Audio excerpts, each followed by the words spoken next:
Content তৈরি করতে আসলে কোনটা বেশি ইম্পর্টেন্ট, মোবাইল ফোন নাকি ডিএসএলআর? কন্টেন্ট তৈরি করতে আসলে কোনটা বেশি কাজের, কোনটা হেল্পফুল বা আপনার জন্য কোনটা প্রয়োজন, তার সবকিছুই থাকছে এই ভিডিওতে। তো আজকে আপনাদের সাথে পুরোপুরি ক্লিয়ার করবো যে কন্টেন্ট তৈরি করতে কোনটা প্রয়োজন, কোনটা বেশি গুরুত্বপূর্ণ, আর কি কি কন্টেন্ট তৈরির জন্য কোনটা দরকার, কোন ক্ষেত্রে মোবাইল ফোন দরকার, কোন ক্ষেত্রে ক্যামেরা প্রয়োজন। তো এটা দেখলে আপনি মোটামুটি ভালো মতো বুঝতে পারবেন যে আপনার কোনটা প্রয়োজন। প্রথমত, আপনি মূলত কি কাজের জন্য চাচ্ছেন? এখন অনেকেরই প্রথমে বা অনেকেরই শখ হয় যে না, ইউটিউবিং করি, কন্টেন্ট তৈরি করি। অনেকের দেখা দেখি এই শখটা হয় যে ফেসবুকে কন্টেন্ট দেই বা টিকটক করি, বিভিন্ন ধরনের ভিডিও কন্টেন্ট বা ওনার দেখা দেখি এই ইউটিউবার থেকে ইমপ্রেস হয়ে ওনার ভিডিও তৈরি করি, এই ইউটিউবার থেকে ইমপ্রেস হয়ে একটু ফানি ভিডিও তৈরি করি। এরকম শখ অনেকের মনেই জাগে। আর নতুন শুরু করতে চাচ্ছেন, আর নতুন অবস্থায় তো আমাদের এরকম থাকে না। সবাই তো রিচ কিড না, বড় লোক না। সবার কাছে থাকে না যে 4 লাখ 5 লাখ টাকা আছে। তো এরকম না, মানে মোটামুটি হাতে একটা স্মার্টফোন থাকে, বা শখ হয় যে না কন্টেন্ট তৈরি করবো, আসলে কি কেনা যায়, এরকম টেনশনে অনেকে ভোগেন। তো এরকম পরিস্থিতিতে যারা পড়েন তারা নিতে পারেন একটা ভালো স্মার্টফোন।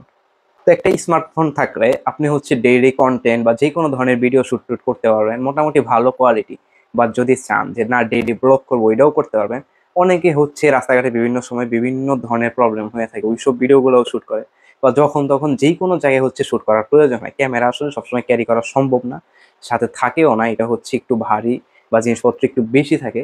ফোনটা দেখা গেল নর্মালি পকেটে থাকে, বের হইলাম, ক্যামেরাটা অন করে ভিডিও শুট করলাম, মানে নগদের ভিতরেই করা যায়, জাস্ট একটা মুহূর্তের ভিতরে। বাট ক্যামেরাটা দিয়ে এটা পসিবল না। তো ওই সব কাজের জন্য ফোনটা বেস্ট। বা নতুন শুরু করতে চাচ্ছেন, বাজেট কম, দেখা গেল একটা 30,000 টাকার ফোন হইলেই যে ভিডিও টিডিও মোটামুটি শুট করা যায় বা ইউটিউবে দেওয়ার মতো ওইরকম কোয়ালিটি হয়, দেখে কিনতে পারো। তো আপনারা যারা নর্মালি টাইপ ভিডিও শুট করেন বা নতুন শখ করে কন্টেন্ট তৈরি করতে চাচ্ছেন, তারা ফোনটাই নেবেন। আমি ফোনটাই প্রেফার করি, কারণ এই শখটাও বেশি দিন থাকে না। তখন ভালো একটা দাম দিয়ে যদি ক্যামেরা কিনেন, তখন আবার এটা রিসেল করতে হবে, অনেকগুলো টাকা লস যায়। আর যদি শখ ভালো থাকেও, করতেছেন, এগোইতেছে, করেন না, সমস্যা কি? ভালো হোক, উপর দিকে যান, সেট আপ বদলান, তখন ক্যামেরা নেন, তখন ক্যামেরা নেওয়া যাবে। এখন আসি ডিএসএলআর ক্যামেরা কারা নিবেন, বা ডিএসএলআর ক্যামেরাটা মূলত কাদের জন্য? যারা একদম প্রফেশনাল লুকের ভিডিও চান, ভিডিও কোয়ালিটি একদম প্রফেশনাল দরকার, বা প্রফেশনাল কাজের জন্য ইউজ করে, তারা নেন ডিএসএলআর, ঠিকঠাক আছে। বা শখ আছে, ইচ্ছা আছে, না ফটোগ্রাফি শিখবো, প্রফেশনালি ভিডিও শুট করব, তাহলে আপনি নেন, আস্তে আস্তে ধীরে শিখে তারপরে আপনি শুট করেন। এটা আপনার জন্য বেস্ট অপশন, কারণ এটা যদি শিখতে পারেন, এটাই তো প্রফেশনাল। আপনি যদি ফোনে কাজ করেনও, আপনি গ্রো করলে ভবিষ্যতে আপনাকে কিন্তু এই ডিএসএলআরই শিফট হতে হবে, একটা মিররলেস ক্যামেরাতেই আপনাকে শিফট হতে হবে, কারণ এইটাই সবচেয়ে ভালো পারফরমেন্স করে। বা এই কাজের জন্য এটাই বেস্ট অপশন। ক্যামেরাতে যে ভিডিও কোয়ালিটিটা পাবেন, এটা কিন্তু ফোনে কোনোদিনই সম্ভব না, যদি 5 লাখ টাকার ফোনও কিনেন। ঠিক আছে? ক্যামেরায় সবচেয়ে ভালো কোয়ালিটিটা আপনি পাবেন। একদম সিনেমাটিক যদি চান, আপনার মন মতো আপনি লেন্স পরিবর্তন করতে পারবেন, জুম লেন্স, সিনেমাটিক। আর ফোনের সিনেমাটিক যত ভালোই হোক, ক্যামেরার ধারে কাছেও যায় না। তো ক্যামেরাতেই বেস্ট। আর জুম লেন্স ক্যামেরাতে চেঞ্জ করে লাগানো যায়। আর ফোনেরটা যত ভালোই থাকুক, আমি যে S24 ইউজ করি, জুম দিলে ফাটবে, কারণ ওই লেন্সটা কত বড়, ওইটার কাজ ওই রকম। আর এইখানে কি একটা লেন্স দিচ্ছে, জুম নিয়ে আসতে পারতেছি, ফাইটা যাইতেছে, ব্যবহার করার মতো না, অতটা কোয়ালিটিফুল না। তো আসলে সবকিছু মাথায় রাখতে হয়। নতুনরা ক্যামেরার দিকে ঝুঁকবেন না, কারণ ক্যামেরায় কাজ শিখতে হয়। ফোনটা যেমন আপনি ভিডিও করলেন, কোনো রকম এডিট করে আপলোড করে দিলেন, ক্যামেরা এরকম না।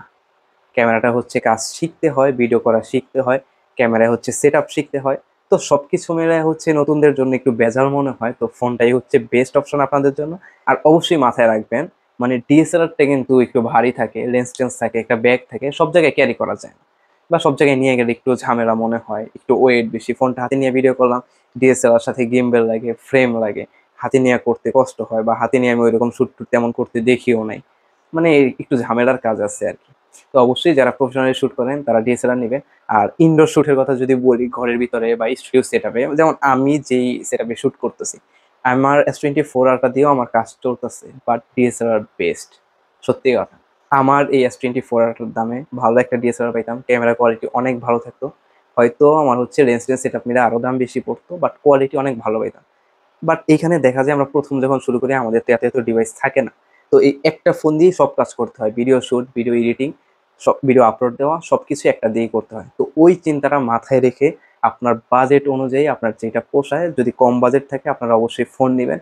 আর যদি আপনার কাছে এডিটের জন্য পিসি থাকে, আপনার আলাদা ভালো একটা ফোন থাকে, আপনার প্রফেশনাল লুকের ভিডিও দরকার, ভালো ফটোগ্রাফি দরকার, তাহলে অবশ্যই আপনি ডিএসএলআর নেবেন।